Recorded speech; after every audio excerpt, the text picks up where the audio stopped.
We are just around the end of the year, with only 3 weeks left, so what I have achieved since last week, I'm pretty much sure that you will not notice lot of the small changes I made as I started to build more level details. As you can see me walking mainly through the first world of the game. You will notice some particle effects in fire, so this is not visible yet, there will be walking limits on each of the fights. So finally, I made use of the new custom parameters that I created a few weeks back. For example, this is a trigger which will happen only once.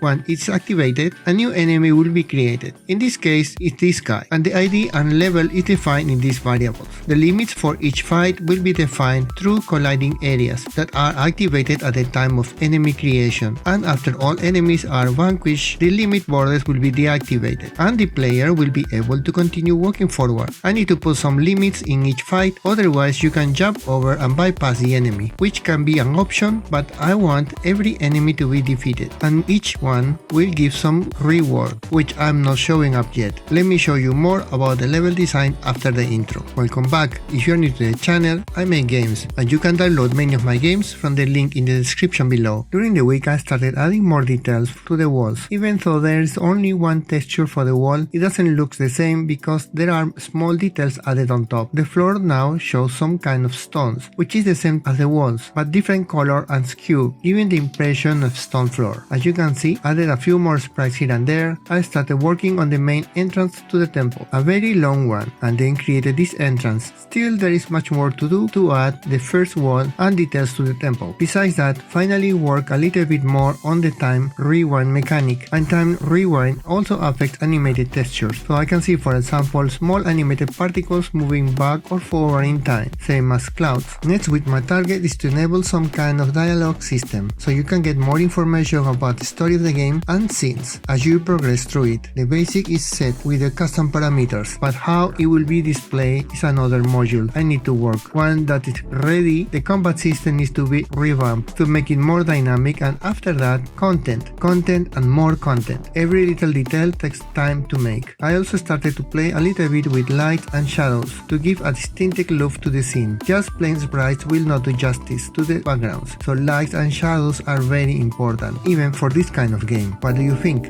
Let me know in the comments below. There is still quite a lot of work to do to finish the game, like audio and more enemies, and that will come up by the end of the month. If you want to support my work, please click like and subscribe, and click on the notification bell so you do not miss my next update. Thank you so much for watching my journey. See you next week.